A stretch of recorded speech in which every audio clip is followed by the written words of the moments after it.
Hello, 6th grade. Welcome back to your reading class for today. I'm hopeful to see you all in a Google Meet meeting tomorrow. Your parents should have received an email and I put it out on Facebook as well. You can either click a link to join or you can call a number on a phone, whatever works for you. But that'll be kind of like a morning meeting. We can talk to each other, pray for each other, just generally encourage each other in these strange days. So I hope to see you there. Feel free to shoot me an email or have your parents call or text me if you have any questions about that meeting. We're going to jump right into reading today. So if you don't have your Esperanza book yet and your reader's notebook, go ahead and go grab those things. The vocab word that we're going to be talking about today is a word that you're probably all familiar with, and the word is separated. Separated has a prefix, a root, and a suffix, and the root or the base is par, par, which means to like get ready, think about prepared. And then se is a prefix and it means apart from or by itself. So when we think of separated, we think of things that are getting ready or are already apart from or by themselves. So in this case, Esperanza is separated from a lot of things. Her father, her home, her friends. So keep an eye out for this word as we read today. Let's stick it up here. If you notice, our other vocab words are also up there. Okay, we have been learning that good readers pay attention to author's craft while they're reading. Think back for a second or look in your journal about what aspect of author's craft we are looking at. It was something called situational irony. Today, I'm going to teach you that good readers continue to identify important characters and notice details about them. You're going to continue your character list, and this is going to be a comprehension tool. Now, in this section of the text, we are about to read new characters are introduced, which is why we're going back to sort of that first quadrant assignment of listing characters. And I'll show you how I think about who these important characters are and how I add them to my character list. Okay, so if you can find your old character list in your reader's notebook, that is excellent. If you can't find it, no big deal. Go ahead and write character list. Oh, that was a note for me, wondering if I could see it. Character list at the top of your board. I know there's a little glare. I'm going to try to write on this side.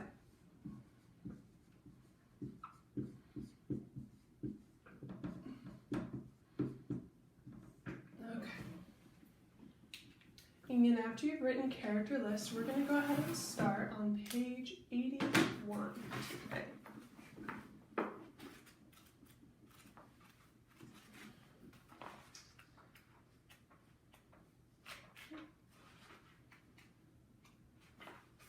Los melones, or the cantaloupes. Okay, if you remember back to yesterday, Esperanza had been getting a little irritable. She'd been riding on this train all day long, and now we've made it to Los melones, or the chapter about the cantaloupes. 81. They reached the border at Mexicali in the morning. Finally, the train stopped moving and everyone disembarked. The land was dry and the panorama was barren, except for date palms, cactus, and the occasional squirrel or roadrunner. The conductors herded everyone into the building, where they stood in long lines waiting to pass through immigration. Esperanza noticed that the people in the first cars were escorted to the shortest lines and passed quickly through. Inside, the air was stagnant and thick with a smell of body odor. Esperanza and Mama, their faces shiny with grime and perspiration, looked tired and wilted, and they slumped with an even slight weight of their valses or bags. The closer Esperanza got to the front, the more nervous she became. She looked at those papers and hoped she looked at her papers and hoped they were in order. What if the officials found something wrong? Would they send her back to her uncle's? Would they arrest her or put her in jail? She reached the desk and handed over the documents. The immigration official seemed angry for no reason. Where are you coming from?" She looked at Mama, who was behind her. "We are from Aguascalientes," said Mama, stepping forward. "And what is your purpose of entering the United States?" Esperanza was afraid to speak. What if she said something wrong? "To work," said Mama, handing him her documents as well. "What work?" demanded the man. Mama's demeanor changed. She stood up straight, tall, and deliberately blotted her face with a handkerchief. She looked directly into the official's eyes and spoke calmly, as if she were giving a simple direction to a servant. "I am sure you can see that everything is in order. The name of the employer is written there. People are expecting us." The man studied Mama. He looked at their faces, then the pages, then their faces again. Standing tall and proud, Mama never took her eyes from his face. "Why is it taking so long?" Finally, he grabbed the stamp and pounded each page with the word Mexican National. He shoved their papers at them and waved them through. Mama took Esperanza's hand and hurried her towards another train. They boarded and waited for an hour for all the passengers to get through immigration. Esperanza looked out the window. Across the track, several groups of people were being prodded into another car headed back towards Mexico. "My heart aches for those people. They came all this way just to be sent back," said Mama. "But why?" said Esperanza. "Many reasons. They had no papers, false ones, or no proof of work. Or there might have been a problem with just one family member of the family, so they all chose to go back instead of being separated." Esperanza thought about being separated from Mama and gratefully took her hand and squeezed it. Almost everyone had boarded except Alfonso, Hortensia, and Miguel. Esperanza kept looking for them, and she became more anxious with each passing minute. "Mama, where are they?" Mama said nothing, but Esperanza could see worry in her eyes too. Finally, Hortensia got on. The train's engines began to chug. Her voice tense. Esperanza said, "What happened to Alfonso and Miguel?" Hortensia pointed out the window. They had to find some water. Alfonso was running towards the train with Miguel close behind, waving the secret package and grinning. The train slowly started moving as they hopped on. Esperanza wanted to be angry at them for making her anxious. She wanted to yell at them for waiting until the very last minute just so they could find water for their package. That was probably nonsense anyways. But looking from one to the other, she sat back, limp with relief and happy to have them all together surrounding her, and surprised that she could be so glad to be back on the train. "Anza, we're here. Wake up." She sat up groggily, barely opening her eyes. "What day is it?" she asked. "You've been asleep for hours. Wake up. It's Thursday, and we're in Los Angeles." "Look, they are there." "Or there they are," said Alfonso, pointed out the window. "My brother Juan and Josefina and his wife and their children, Isabel and the twins. They have all come." A Campesino family waved to them. Juan and Josefina each held out a baby about a year old in their arms. It was easy to see that the man was Alfonso's brother, even if he didn't have a mustache. Josefina was plump with a round face and a complexion that was fairer than Esperanza's. She was smiling and waving her free hand. Next to her stood a girl about 8 years old, wearing a dress that was too big and shoes with no socks, delicate and frail with big brown eyes, long braids, and skinny legs. She looked like a young deer. Esperanza couldn't help but think how much she looked like the doll Papa had given her. There was much hugging among all the relatives. Alfonso said, "Everyone, this is Senora Ortega and Esperanza." "Alfonso, please call me Ramona." "Yes, of course, Senora. My family feels like they know you because we have all written letters about you for years." Mama hugged Juan and Josefina and said, "Thank you for all that you've done for us already." Miguel teased his cousin, pulling her braids. "Esperanza, this is Isabel." Isabel looked at Esperanza, her eyes wide with wonder, and in a voice that was soft and whispery, she said, "Were you really so very wealthy? Did you always get your way and have all the dolls and fancy dresses you wanted?" Esperanza's mouth pressed into an irritated line. She could only imagine the letters Miguel had written. Had he told Isabel that in Mexico they stood on different sides of the river? Remember that river we talked about? It's not a real river, but it was kind of how Miguel and Esperanza were separated because of their social class. That's what they're talking about. So Esperanza's wondering, had he told Isabel that in Mexico they were stood on different sides of the river? The truck is this way, said Juan. We have a long ride. Okay, we're going to stop there just for a couple of minutes. And we've learned about a lot of new characters. So when I say go, go ahead and pause the video and write down as many of those characters as you can remember or find by looking back in the book. Okay, go ahead and pause it. Okay, welcome back. So the new characters that I noticed, we have Juan, which is Alfonso's brother. Juan's wife is Josefina. You can't see the board. Go ahead and look up their names in the book and then write them down. We have Isabel. This is their daughter, and then we have the twins. So these two, I'll move out of the way in a second, would be Miguel's aunt and uncle.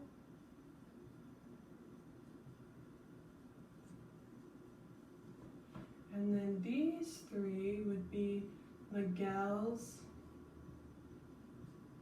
cousins, and Hortensia's and Alfonso's niece and nephews. Cousins. Okay. Go ahead and write those things down. If you need to pause it, take some time and do that neatly. Go ahead. Okay, now I want you to add the things that we know about them. Some things that I think would be important to add is we know that Isabel, she looks about 8 years old, and then the twins, it says they're each about 1 year old. I need to work on my handwriting. Year old. And if you can't see it, it's okay, just go ahead and look it up in the book and write down those notes. Okay, we're going to start again on page 90 or 87 where it says Esperanza picked up her valse. And I'm going to look up how to say that right now because I'm tired of not knowing how to say it. Okay.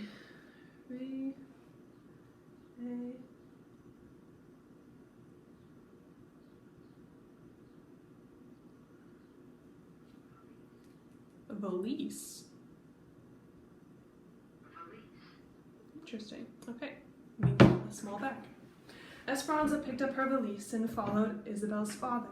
She looked around and was relieved to see that compared to the desert, Los Angeles had lush palms and green grass, and even though it was September, roses were still blooming in the flower beds. She took a deep breath. The aroma of oranges from a nearby grove was reassuring and familiar. Maybe it wouldn't be so different here. Juan, Josefina, Mama, and Hortensina crowded into the front seat of the rickety truck. Isabel, Esperanza, Alfonso, and Miguel sat in the truck bed with the babies and the 2 red hens. The vehicle looked like it should be hauling animals instead of people, but Esperanza said nothing to Mama. Besides, after so many days on a train, it felt good to stretch out her legs. The old jalopy, remember from Children of the Dust Bowls, means a truck. The old jalopy rocked and swayed as it climbed out of the San Fernando Valley, weaving up through hills covered with dried out shrubs. She sat with her back against the cab, and the hot wind whipped her loose hair. Alfonso tied a blanket across the wooden slats to make a canopy of shade.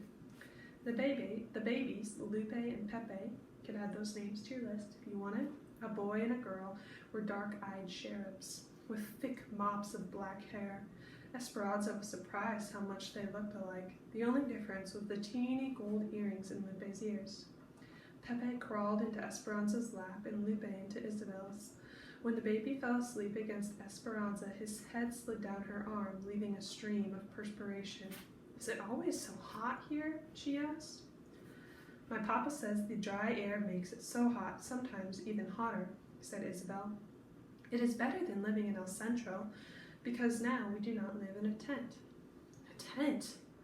Last year we worked for another farm in El Centro in the Imperial Valley, not too far from the border, where we were during the melons. We lived in a tent with a dirt floor and had to carry water. We cooked outside. But when we moved north to Arvin, that's where we're going now, a big company owns the camp. We pay $7 a month, and my papa says it's worth it to have piped in cold water and electricity and a kitchen inside. He says the farm is 6,000 acres. Isabel leaned towards Esperanza and grinned as if she were telling a big secret. And a school. Next week I get to go to school and I will learn to read. Can you read? Of course, said Esperanza. Will you go to school? Asked Isabel. I went to a private school and I've started when I was 4 and I've already passed through level 8. When my grandmother comes, maybe I will go to high school. Well, when I go to school, I will learn in English, said Isabel.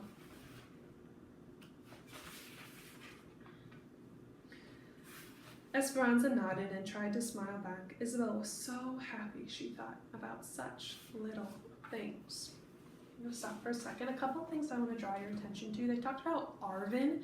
Now, Arvin is in California, and it's the same area that Children of the Dust Bowl took place in. And so when you're trying to come up with a setting idea in your head, you can think about Children of the Dust Bowl. Same type of camps that those people were working in, the Okies, and same type of living situations and same geographical location. We just learned something about Isabel, and I want you to go ahead and pause the video, and when it's paused, write down something that you learned about Isabel in your reader's notebook. Okay, something that I thought was interesting is that she was really excited to go to school. Okay, she seemed pleased by just being able to go to school, and you guys might be thinking, wow, that sounds pretty good about now. Well, Isabel was also excited to go to school and learn how to read, so we'll add that to the character list.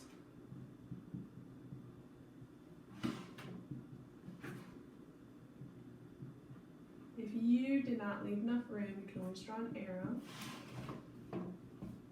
Okay, pause that if you need more time. We'll pick up on page 90.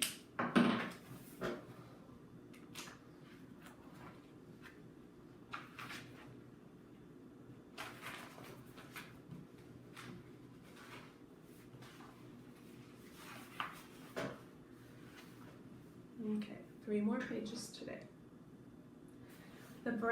We're on page 90 where it says the brown barren mountains. The brown barren mountains rose higher, and a red-tailed hawk seemed to follow them for miles. The truck rattled up a steep grade past the sparse, dry canyons, and Esperanza's ears began to feel full and tight. How much longer? We will stop for lunch soon, said Isabel. They wove through the golden hills, softly sculpted with rounded tops, until Juan finally stopped the truck and turned down the side road. When they came to an area shaded by a single tree, they piled out of the truck, and Josefina spread a blanket on the ground, then unwrapped a bundle of burritos, avocados, and grapes. They sat in the shade and ate. Mama, Hortensia, and Josefina chatted and watched the babies while Isabel laid down a blanket between Alfonso and Juan. She was soon asleep. Esperanza wandered away from the group, grateful not to be rocking in a truck or train. She walked to an overlook. Below, canyons plunged into arroyo, a silver line of water from an unknown river. It was quiet and peaceful here, the sweet silence broken only by the swish of dried grasses from the wind. With her feet on solid ground for the first time in many days, Esperanza remembered what Papa had told her when she was little. If she lay on the ground and was very still and quiet, she could hear the heartbeat of the valley. Can I hear it from here, Papa? She stretched out on her stomach and reached her arms to her sides, hugging the earth. She let the stillness settle upon her and listened. She heard nothing.